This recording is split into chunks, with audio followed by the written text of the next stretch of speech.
untuk itu mari kita akan membaca Alkitab kita. Dan hari ini saudara, penting bagi kita untuk sungguh-sungguh mendengar pernyataan Tuhan. Supaya apa yang harus kita lakukan. Supaya kehidupan kita menjadi kehidupan yang terus mengalami sebuah pengalaman pribadi. Dan dari situ hidup kita mengalami pertumbuhan. Amin. Nah untuk itu mari kita buka Alkitab kita dulu. Di Yosua pasal 1 ayat yang ke-8. Yosua pasal pertama ayat yang ke-8. Saya akan bacakan buat saudara. Ya. Yosua pasal 1 ayat 8. Demikian firman Tuhan. Janganlah engkau lupa memperkatakan kitab Taurat ini. Tetapi renungkanlah itu siang dan malam. Supaya engkau bertindak hati-hati sesuai dengan segala yang tertulis di dalamnya. Sebab dengan demikian perjalananmu akan berhasil dan engkau akan beruntung. Nah saudara, bulan ini tema kita secara global adalah memperkatakan firman Tuhan. Bagaimana setiap kita ini menjadi orang-orang yang bertumbuh dalam iman kita. Nah salah satunya adalah dikatakan memperkatakan firman Tuhan. Saudara, ini adalah merupakan sebuah kunci supaya kita ini bisa mengalami kemenangan di dalam Tuhan. Saya rindu, kami semua rindu untuk melihat jemaat Gereja Mawar Sharon Surabaya Barat ini mengalami sebuah pertumbuhan di dalam imannya. Nah, salah satunya adalah selalu gemar. Makanya dikatakan di sini jangan lupa. Jangan lupa berarti ini adalah sebuah peringatan buat hidup saudara dan saya untuk terus mengingat. Jangan sampai lupa apa itu. Janganlah engkau lupa memperkatakan kitab Taurat. Mengapa sih kita harus memperkatakan perkataan firman Tuhan ini? Tulisan yang ada di Alkitab. Mengapa kita harus mengatakan? Karena ini saudara, waktu kita memperkatakan sebenarnya urusannya langsung kepada iman kita. Di mana kehidupan kita ini hari-hari ini melewati sebuah pandemi. Ya bagi beberapa orang juga mungkin kena dampak secara langsung. Hari-hari betapa hidup kita ini membutuhkan iman yang bertumbuh. Ya perlu iman yang mengalami sebuah pertumbuhan ke arah Kristus. Karena itu saudara, Alkitab mengingatkan jangan lupa untuk memperkatakan kitab Taurat. Jangan lupa memperkatakan firman Tuhan ini. Artinya apa? Nah coba kita akan lihat ya.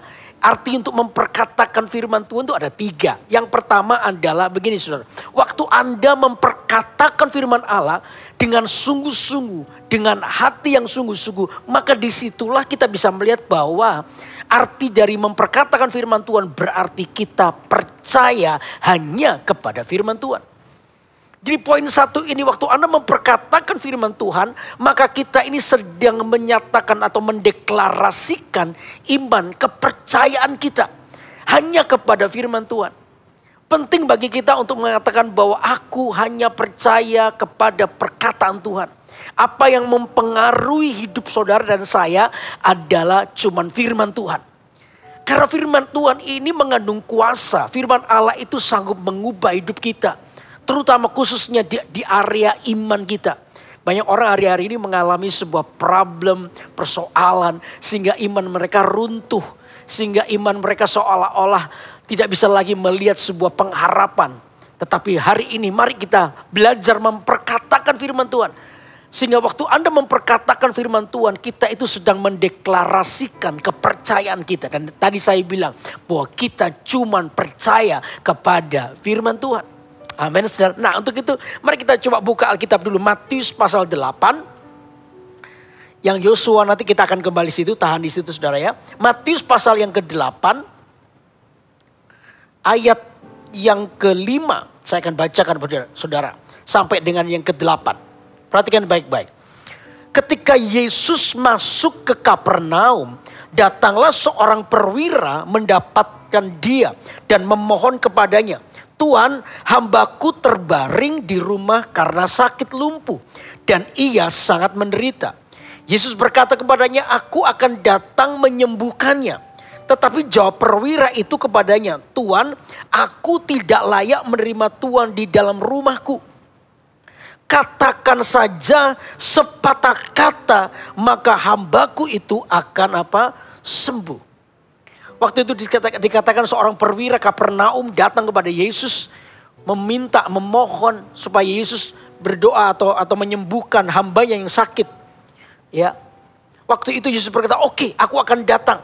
Ya, aku akan datang untuk menyembuhkannya. Tetapi perwira ini berkata, aduh Tuhan jangan, aku gak layak menerima Tuhan di rumahku. Katakan saja, dikatakan begini, katakan saja sepatah kata maka hambaku itu akan sembuh.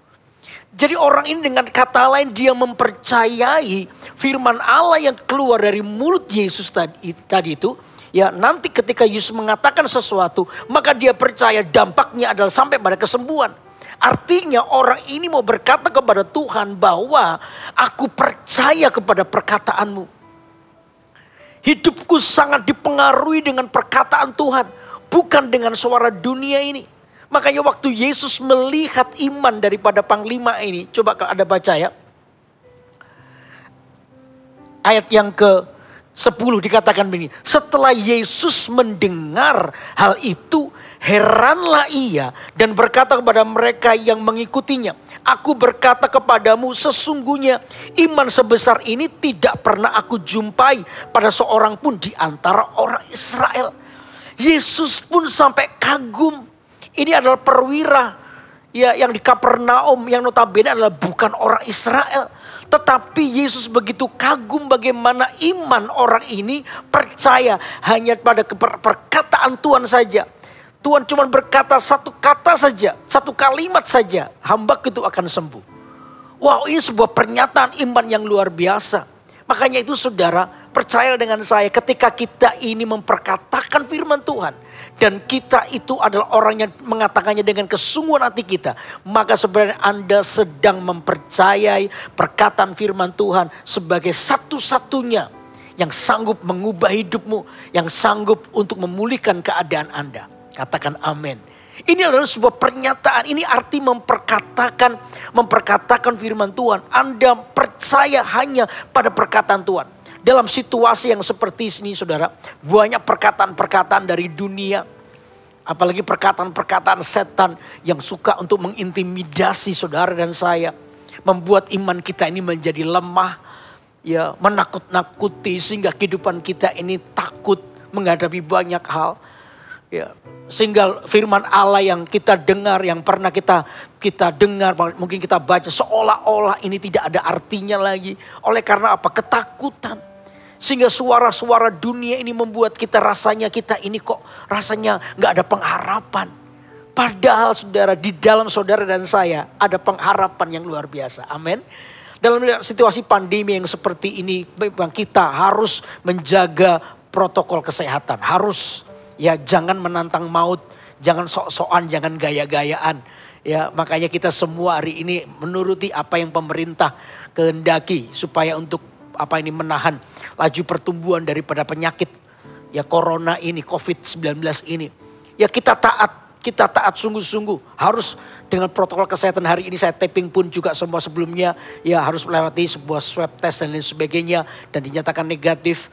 Ya kita baru semua taping seperti dilakukan. Kita melakukan protokol sebaik-baiknya.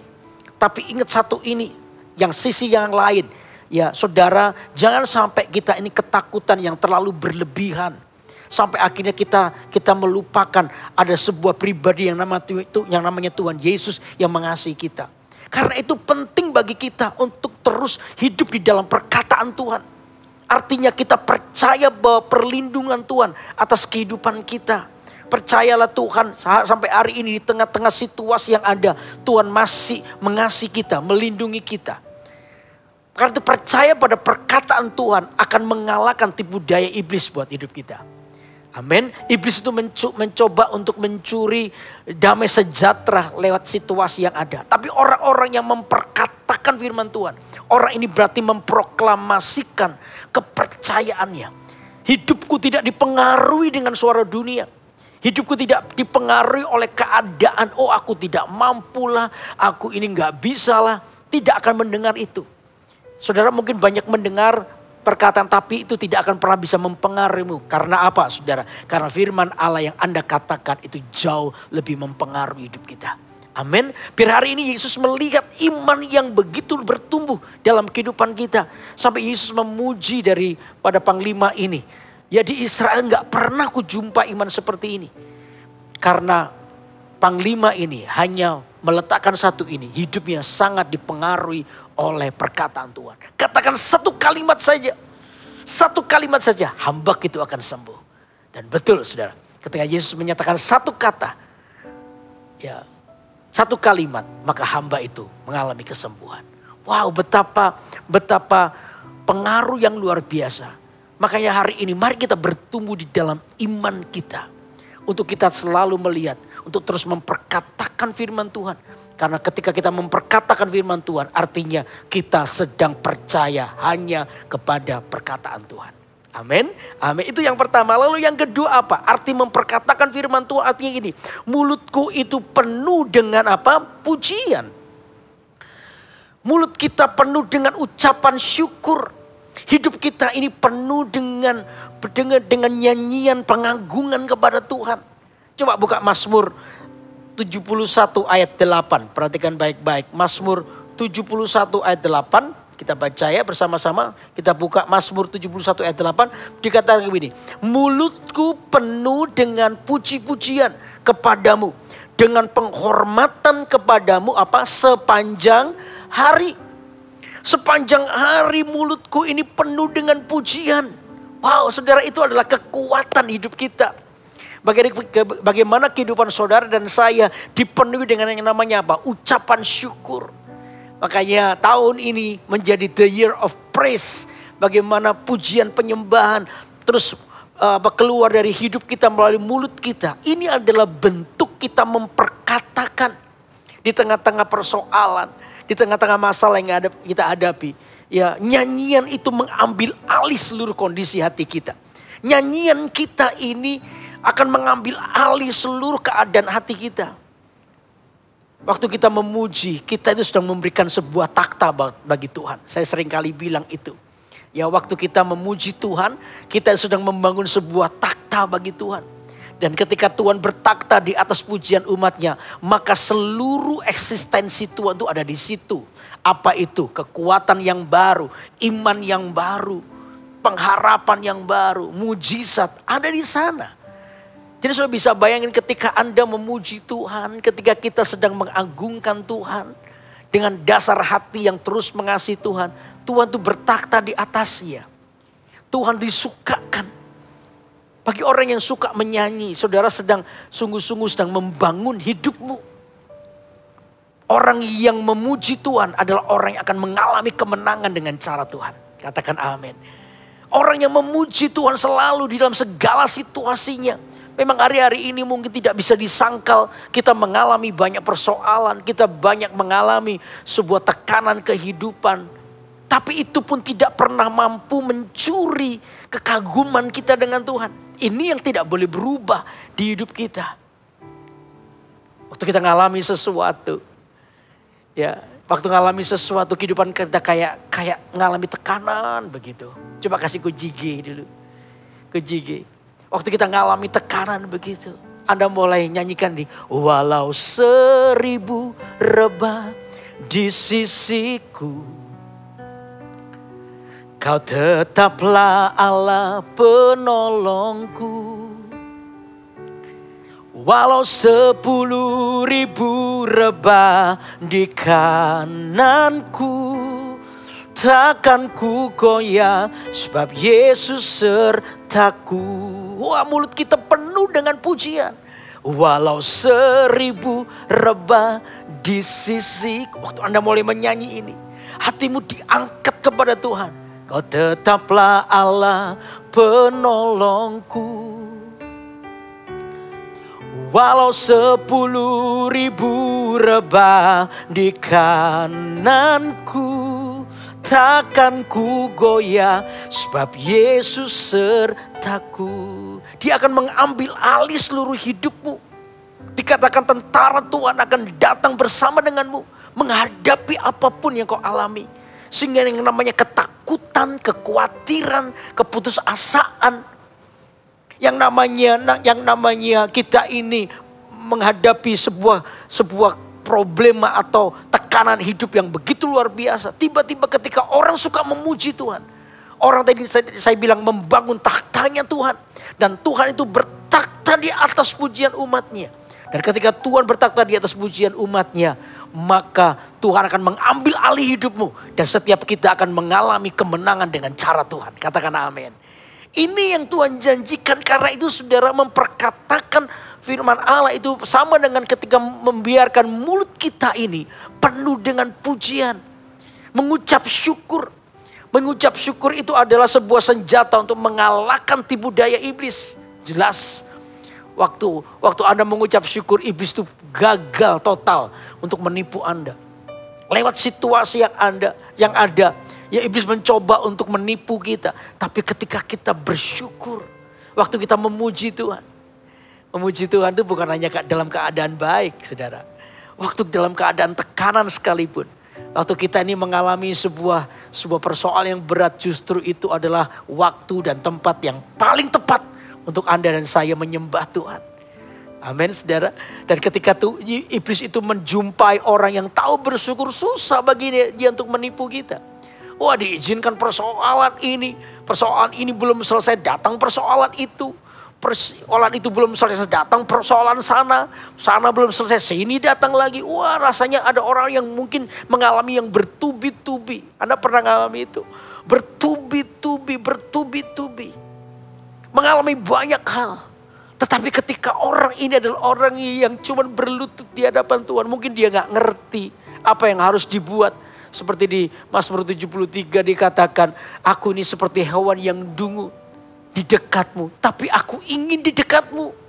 Kadang-kadang kita gak tahu apa yang kita alami.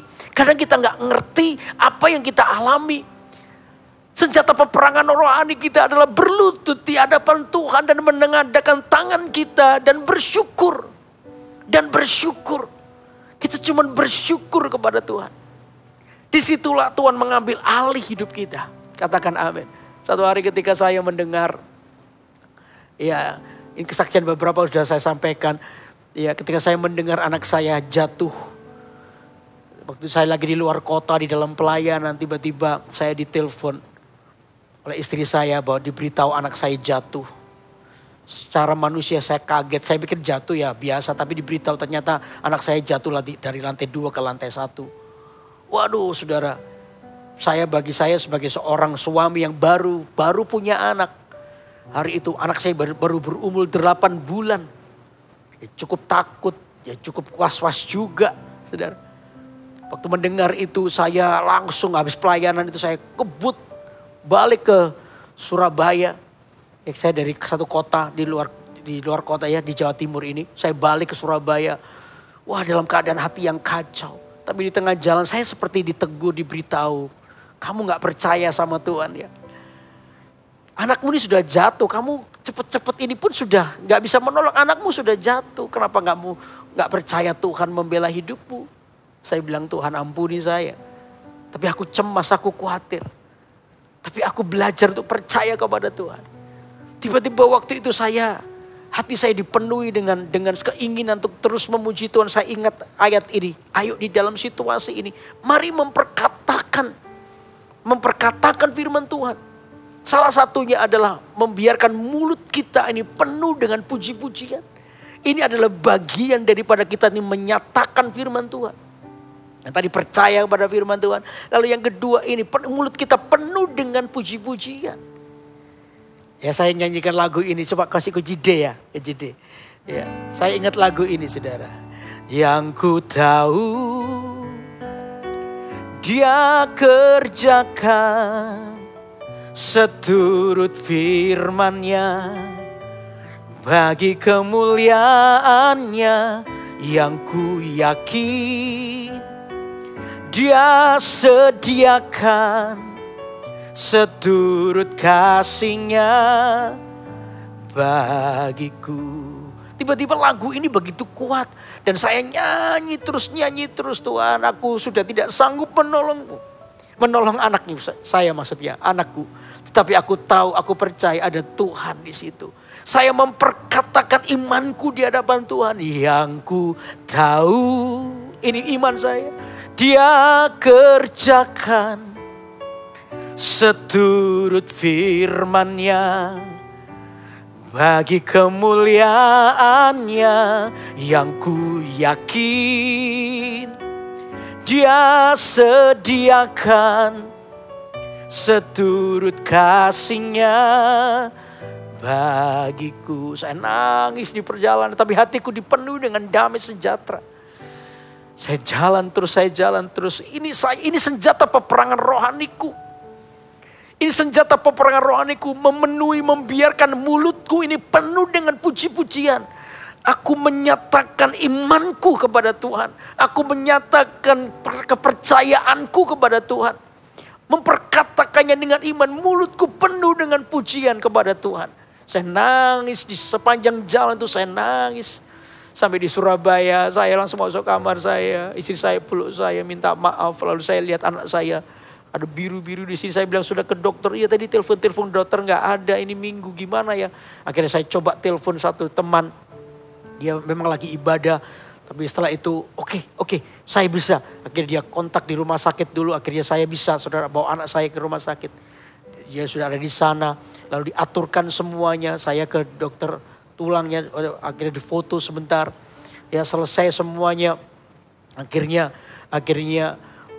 hasilnya keluar. Saya waktu itu sudah nggak tahan. Saya bilang aduh gimana ini. Ya akhirnya dokter bilang biar dokter tulangnya menjelaskan. Ketika sampai di dokter tulang diliatin itu foto. Anak bapak memar sebelah sini, memar sebelah sini, memar sebelah sini, memar sebelah sini. Karena anak saya itu jatuh dari lantai 2 ke lantai 1 itu dengan melewati anak tangga. Anak saya itu berada di baby walkernya, masih umur 8 bulan. Dia jatuh dari lantai 2 ke lantai 1. Kira kurang lebih 20 anak tangga. Ya, kita akan memar di sini, memar di dagu sini, memar di tangan, ya di bagian atau beberapa memar bagian kepala juga, kaki memar semua. Saya tanya tulangnya bagaimana dok? Tulangnya bagaimana? Dia lihat lagi nggak ada, tulangnya nggak kena, ini cuma di pinggiran kulit aja pak. Mungkin dikasih obat sedikit, 2 minggu mungkin sudah selesai semua, nggak ada masalah. Ini baik semua anaknya, tulang-tulangnya baik. Waktu saya mendengar itu saya tahu mujizat Tuhan sedang berlaku. Iblis yang berusaha untuk merancangkan kejatuhan, iblis yang merancangkan kejahatan, hari itu dibatalkan. Oleh karena apa? Mulutku penuh dengan puji-pujian. Amin saudara. Mulutku penuh dengan puji-pujian. Aku mengucap syukur. Oleh karena Tuhan itu baik. Ketika aku mengucap syukur, aku sedang memberikan sebuah tempat untuk Allah yang berdaulat itu melakukan kedaulatannya bagi hidupku. Waktu kita ini memuji Tuhan, kita ini sedang mengakui kedaulatan Tuhan. Mengucap syukur. Kedaulatan Allah diizinkan berlaku dalam hidup saudara. Dan disitulah Anda akan melihat betapa kedahsyatan Tuhan, keajaiban Tuhan menyertai kita. Amin saudara. Karena itu biar mulut kita ini penuh dengan pernyataan Tuhan. Mulut kita ini memperkatakan melalui apa? Puji-pujian. Makanya itu saudara, waktu kita nyanyi, ayo kita nyanyi dengan sungguh-sungguh. Buatlah waktu-waktu pribadi kita dengan Tuhan, dikatakan memuji sepanjang hari. Mulutku penuh dengan puji-pujian kepadamu, dengan penghormatan kepadamu sepanjang hari. Sepanjang hari kita terus menyanyi memuji Tuhan. Jemaat, sukalah menyanyi bagi Tuhan. Ayo kita memuji Tuhan. Ada sedang memperkatakan firman Allah melalui mulut kita dengan puji-pujian, ucapan syukur. Saya percaya tadi waktu dilakukan dengan hati yang sungguh-sungguh, Tuhan itu bertakhta di atasnya. Dan kemenangan itu akan menjadi bagian kita. Amin. Itu arti yang kedua. Jadi arti kedua, memperkatakan firman Tuhan artinya mulut yang penuh dengan pujian kepada Tuhan. Lalu yang ketiga apa saudara? Waktu kita ini adalah orang yang memperkatakan firman Tuhan, artinya kita sedang membatalkan rancangan si jahat. Wow. Waktu Anda sedang memperkatakan firman Allah, memperkatakan firman Allah dengan sungguh-sungguh, Anda sedang membatalkan rancangan si jahat. Tahu gak saudara, hidup saudara dan saya ini adalah kehidupan yang dipenuhi dengan rancangan kegelapan. Iblis berusaha, tadi saya bilang iblis berusaha untuk menghancurkan hidup saudara dan saya. Melalui banyak hal, melalui persoalan, ya melalui salah paham, konflik dan lain sebagainya. Dia berusaha untuk sungguh-sungguh menghancurkan kehidupan kita, menghancurkan rencana Allah buat hidup kita. Tetapi waktu Anda mulai memperkatakan firman Tuhan tadi, Anda sedang mengalahkan tipu dayanya. Amin. Anda sedang mengalahkan tipu dayanya. Firman Allah di mulut kita ini seperti pedang yang menghancurkannya. Memperkatakan tipuan, memperkatakan atau menghancurkan tipuan iblis dalam kehidupan kita. Sehingga ketika iblis mau menipu kita dengan perkataan-perkataan yang salah dalam pikiran kita, tiba-tiba dibatalkan. Karena orang yang lemah imannya tiba-tiba bangkit oleh karena apa? Oleh karena firman Allah yang dikatakan. Katakan amin. Karena bacalah Alkitabmu. Dengan sungguh-sungguh waktu kita membaca Alkitab kita, waktu kita mulai merenungkan firman Tuhan, maka dikatakan firman Allah ini yang akan memenuhi hati kita. Dan itu yang akan menuntun hidupmu dan hidupku. Anda akan mengalami sebuah tuntunan ke arah Kristus. Dan oleh karena tuntunannya itulah maka kita akan mengalami yang namanya kemenangan dengan cara Tuhan. Amin. Fokus perhatian kita kepada rencana Tuhan. Bukan kepada rancangan kegelapan. Fokus hidup kita cuman kepada kehebatan Tuhan. Bukan pada kelemahan kita. Berapa banyak orang mulai fokus kepada kelemahan. Ya, fokus kepada kelemahan. Fokus terus kepada situasi keadaan. Mereka lupa bahwa Tuhan bersama dengan hidupnya. Mereka lupa bahwa Tuhan pernah melakukan mujizat. Gampang sekali bagi kita untuk melupakan perbuatan tangan Tuhan. Karena apa? Fokus kita kepada persoalan. Kadang-kadang kita seperti itu, saudara. Ya, hidup kita yang banyak mengalami mujizat. Tiba-tiba satu saat diizinkan kita itu mengalami masalah. Seperti masa-masa seperti begini. Ketika pandemi datang, Anda pun mengalami masalah. Baik di bisnis Anda ataupun apapun. Anda mengalami masalah. Cuma gara-gara masalah yang singkat waktu ini. Tiba-tiba kita ini masuk dalam tipuan setan. Setan mulai menipu hidup kita. Supaya kita bersungut-sungut. Supaya kita ngomel. Supaya kita fokusnya kepada persoalan. Bukan kepada Tuhan. Akibatnya apa? Kita mulai kecewa. Kita mulai mau meninggalkan Tuhan. Kita mulai mengambil jalan pintas. Menurunkan standar firman Allah. Demi cuman keuntungan dan menolong diri kita sendiri. Nah, ini jadi targetnya setan. Tetapi beda dengan orang-orang yang memperkatakan firman Tuhan. Orang-orang yang memperkatakan firman Tuhan adalah orang yang terfokus kepada rencana Tuhan. Orang ini adalah orang yang melihat bukan kepada persoalannya dulu. Tapi yang dilihat kira-kira apa yang menjadi kehendak Tuhan di dalam lewat persoalan ini. Ketika orang tahu kehendak Tuhan. Ketika orang tahu rencana Tuhan dalam kehidupannya. Wah, paling gampang orang ini akan selalu berkata, thank you Tuhan. Terima kasih buat persoalan yang diizinkan terjadi. Lewat persoalan ini aku akan bisa melihat kemuliaan Tuhan berikutnya. Ini namanya Anda sedang dibawa untuk mengamati rencana Tuhan buat hidup kita. Sehingga kita tidak mengedepankan bersungut-sungut. Kita tidak mengedepankan kecewa. Kita menjadi orang yang selalu melihat rencana Tuhan. Dan orang yang seperti ini, saya percaya Anda akan mengalami kemenangan dengan cara Tuhan. Sehingga firman Allah yang keluar dari mulut kita yang dikatakan dengan iman tadi. Dengan percaya tadi. Maka ini akan mengalahkan tipu daya iblis. Wow. Jadi biar hari ini kita belajar arti memperkatakan firman Tuhan.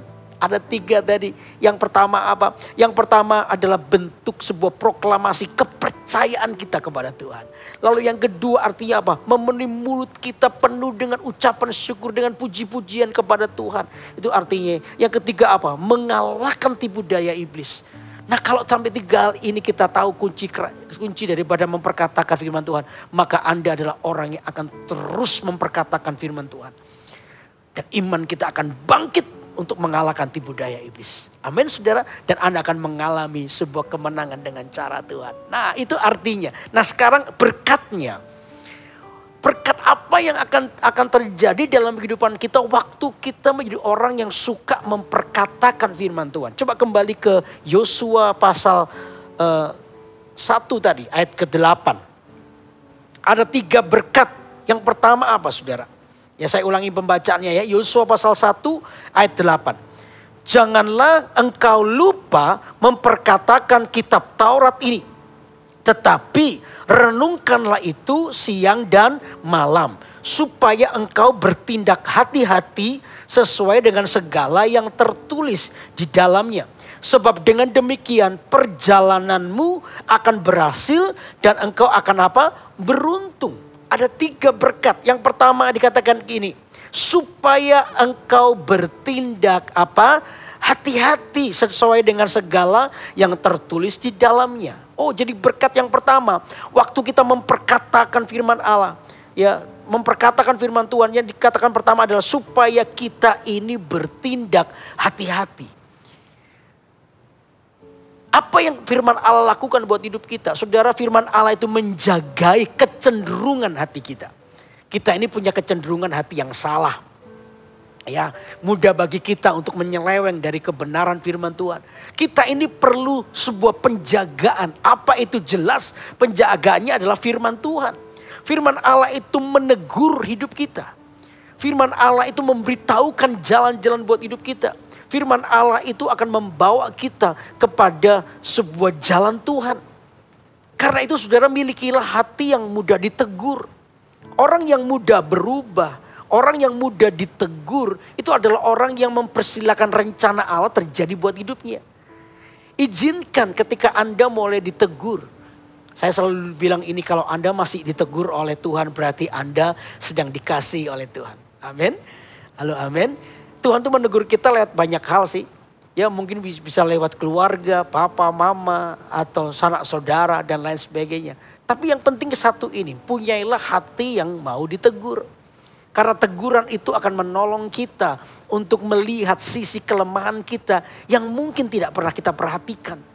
Ditegur tadi saya katakan berarti Anda dikasihi. Ditegur berarti Anda hari ini sedang dibantu untuk menjadi jauh lebih baik lagi. Karena itu milikilah hati yang mudah ditegur. Firman Allah itu menegur, mengingatkan. Supaya kita ini mengalami sebuah perubahan. Supaya kehidupan kita ini dijaga dengan baik. Amin saudara. Karena itu sikap berjaga-jaga itu akan menjadi bagian dari hidup kita. Ini penting supaya Anda itu terus mawas diri untuk melihat apa yang sedang Tuhan lakukan dalam hidup Anda. Kalau tidak saudara, tadi saya bilang iblis itu menipu dengan cara yang licin. Saudara dan saya mungkin tidak sadar tiba-tiba kita sudah berada di sebuah jalur atau jalan yang salah. Nah, bagi orang yang sombong ini bahaya. Orang yang sombong itu selalu kehilangan sikap berjaga-jaga. Orang sombong itu selalu kehilangan sikap berhati-hati. Nah, ketika orang sombong membiarkan kesombongannya, merasa mampu sendiri tanpa perlu Tuhan dalam hidupnya, maka sebentar lagi orang ini akan terpeleset. Sebentar lagi orang ini akan jatuh. Sebentar lagi orang ini akan terhilang dan orang sombong paling gampang dijatuhkan. Tetapi orang yang memperkatakan firman Tuhan adalah orang yang selalu berhati-hati. Katakan amin. Selalu berhati-hati dalam jalan hidupnya. Orang ini dipenuhi dengan perenungan firman Tuhan. Orang ini mengizinkan firman Allah berbicara dalam kehidupannya. Sehingga dia akan terus dituntun. Dia akan mengalami sebuah kekuatan yang baru. Menghadapi apapun. Karena dia tahu tuntunan Tuhan akan jelas membawa dia pada kemenangan. Karena itu jemaat, izinkan Tuhan itu mengoreksi diri kita. Saya percaya kalau sampai Tuhan itu masih menudingkan jarinya kepada kita, itu tanda bahwa Tuhan mengasihi kita. Tuhan ingin kita mengalami perubahan, katakan amin. Tuhan ingin kita mengalami sebuah pertumbuhan. Karena itu saudara, ketika kita ditegur, kata Alkitab, jangan keraskan hatimu. Kalau hari ini kita mendengarkan firman Allah, jangan keraskan hati kita. Itu yang membuat kita itu berhati-hati. Izinkan Tuhan menuntun hidup kita. Amin, saudara. Dan saya percaya sampai hari ini Tuhan masih bisa menuntun hidup kita. Dengan cara apa? Kehidupannya mau diubahkan. Kalau hari ini Anda mendengarkan firman Tuhan ini dan ini seperti teguran dalam hatimu. Alkitab berkata, jangan keraskan hatimu. Jangan-jangan hari ini Tuhan sedang berbicara kepada kita semua. Untuk kita dituntun kepada apa yang benar, apa yang baik, apa yang mulia, apa yang menyenangkan hati Tuhan. Halo, amin saudara, amin saudara. Karena itu, ayo berikan kesempatan untuk kita ini mendengar suara Roh Kudus di hidup kita. Ya bulan yang lalu, bulan Juni kita setelah belajar tentang pimpinan Roh Kudus. Bagaimana kita hidup dengan Roh Kudus. Bagaimana kita banyak diajar untuk mengenal pribadi Roh Kudus. Saya percaya sampai hari ini Roh Kudus terus akan memimpin Anda dan saya. Roh Kudus masih terus memimpin kita. Roh Kudus masih terus berjalan bersama dengan kita untuk memberitahukan supaya kita berjalan berhati-hati. Amin. Nah, waktu kita memperkatakan firman Tuhan itulah maka berkat pertama ini.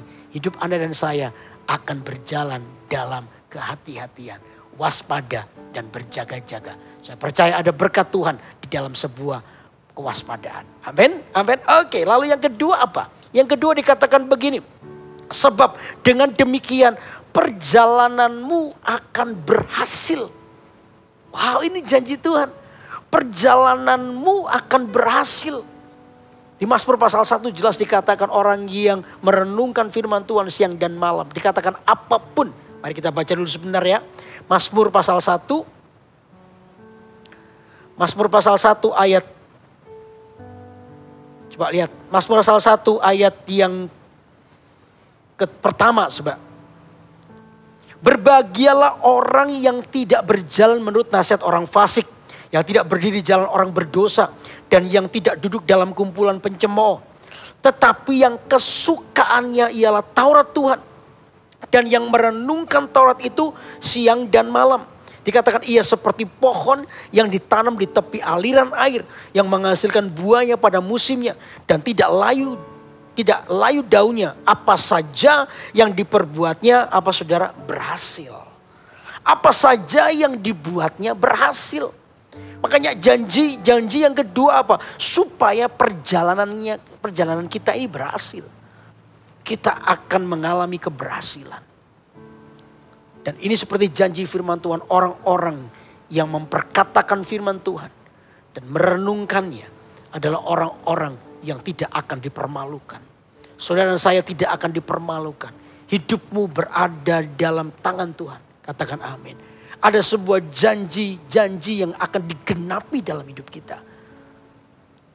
Karena itu hari-hari ini Anda yang punya cita-cita. Ayo mari kita bawa di hadapan Tuhan. Izinkan Tuhan mengintervensi hidup kita. Supaya Tuhan sendiri yang memimpin kita menuju pada keberhasilan. Melalui apa? Memperkatakan firman Tuhan. Oh, ini janjinya buat hidup kita. Memperkatakan firman Tuhan. Membuat perjalanan hidup kita berhasil. Karena disitulah Tuhan akan menuntun kita. Disitulah Tuhan akan berbicara kepada kita. Tuhan akan menegur kita. Memberitahukan kepada kita. Kenapa kita harus memperkatakannya? Supaya telinga kita mendengar. Dan oleh karena Alkitab berkata karena mendengar perkataan Kristus maka iman kita bangkit. Iman kita bertumbuh di dalam Tuhan. Amin saudara. Ayo kemarin kita belajar. Ya, sungguh-sungguh memperkatakan iman. Perkataan firman Tuhan. Sungguh-sungguh untuk kita berbicara kepada diri kita sendiri. Ayo perkatakan firman Tuhan. Maka saya percaya Tuhan sedang akan memberkati kehidupan saudara dan saya. Kita berada dalam sebuah keadaan di mana Yesus ditinggikan. Memperkatakan firman Tuhan. Berarti kita sedang memberikan kesempatan buat Allah menuntun hidup kita. Amin. Waktu Anda memperkatakan firman Tuhan itu yang akan mempengaruhi seluruh konsep pikiran. Semua keinginanmu di dalam Tuhan akan diubahkan menjadi pikiran Kristus, keinginan Tuhan. Dan Anda akan mengalami sebuah keberhasilan. Amin. Wow, luar biasa. Lalu berkat yang ketiga apa? Yuk kembali ya. Kembali ke Yosua tadi pasal 1 ayat 8. Yang ketiga adalah ini loh. Dikatakan dan engkau akan apa? Beruntung. Kata beruntung itu berarti begini loh. Saudara, kita itu kayak mengalami sebuah keuntungan demi keuntungan. Sebuah kebetulan demi kebetulan yang sebenarnya itu bukan kebetulan biasa. Itu adalah kebetulan yang dirancang dari surga hanya untuk memberkati kehidupan saudara. Waduh, ada banyak keberuntungan, ada banyak kebetulan dalam kehidupan kita. Yang mungkin kita gak pernah menyadari bahwa itu adalah sesuatu yang dirancang dari surga untuk memberkati kehidupan saudara. Lihat ini, kehidupan kita akan dipenuhi dengan banyak kejutan-kejutan. Ya, kejutan oleh karena apa? Oleh karena firman Allah itu hidup, mengubahkan segala sesuatu dalam kehidupan kita. Alkitab jelas mencatat, saudara akan mengalami yang namanya keberuntungan. Kebetulan demi kebetulan. Orang dunia mulai, oh ini kebetulan. Oh saya percaya, kebetulan demi kebetulan yang kita alami itu bukan kebetulan biasa. Sesuatu yang dirancang oleh Tuhan untuk supaya kita mengalami keberhasilan tadi.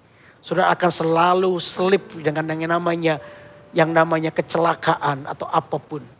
Karena kehidupan kita ini berada dalam naungan Tuhan. Ini janji Tuhan buat hidup kita. Amin saudara. Ini janji Tuhan buat hidup kita. Karena itu mari kita mulai belajar. Ya, yang namanya memperkatakan firman Tuhan. Memperkatakan firman Allah. Sesuatu yang harus kita lakukan. Makanya ditekankan di Alkitab tadi. Jangan lupakan ini. Jangan sampai melupakan ini. Apa itu? Memperkatakan firman Tuhan. Jangan sampai lupa. Janganlah engkau dikatakan lupa memperkatakan Taurat ini. Tetapi merenungkan itu siang dan malam. Supaya engkau bertindak hati-hati yang pertama. Berkatnya. Supaya kita bertindak hati-hati. Lalu yang kedua apa? Soalnya dengan segala yang tertulis dalamnya. Sebab dengan demikian perjalananmu akan berhasil. Amin. Hidup kita akan berhasil. Lalu yang ketiga apa? Kita akan beruntung. Wow, ini adalah janji Tuhan buat kehidupan saudara dan saya. Kata mari hari ini, mari kita bawa hidup kita di hadapan Tuhan. Mungkin sementara Anda mendengarkan firman Tuhan ini. Anda mungkin dalam situasi yang menekan hidupmu. Situasi di mana kita ini kayak berat sekali hari-hari ini. Perkatakan firman Tuhan. Paling tidak satu ini, Anda mengalami yang namanya damai sejahtera di hidupmu. Damai sejahtera yang dunia tidak pernah bisa berikan. Damai sejahtera yang mengawali langkah hidupmu. Dunia tidak bisa pernah berikan damai sejahtera. Tidak akan pernah bisa. Tapi damai sejahtera itu memenuhi hati kita. Dengan hati yang kuat dikuatkan. Dengan langkah iman yang mantap. Mari kita berjalan bersama-sama dengan Tuhan. Nah saudara, lihatlah Tuhan masih mau melakukan mujizat dalam hidupmu. Mari kita memperkatakan iman kita. Memperkatakan firman Allah yang dengan di mulut kita. Penuhilah mulut kita dengan pujian penyembahan kepada Tuhan. Saya percaya Tuhan pasti memberkati kita. Amin. Apapun yang kita alami. Apapun yang kita alami. Anda tidak pernah sendiri. Yesus masih bersamamu sampai hari ini. Yesus ingin membuat kehidupan kita mengalami sebuah perubahan. Yesus ingin memulihkan keadaan saudara. Masih ada harapan di dalam Tuhan. Dan biar hidup kita ini menjadi kehidupan yang diberkati oleh Tuhan. Amin. Amin. Nah untuk itu mari kita datang di hadapan Tuhan. Mari kita bawa kehidupan kita kepada Tuhan. Saya percaya Tuhan akan menghandle hidup kita. Amin. Amin.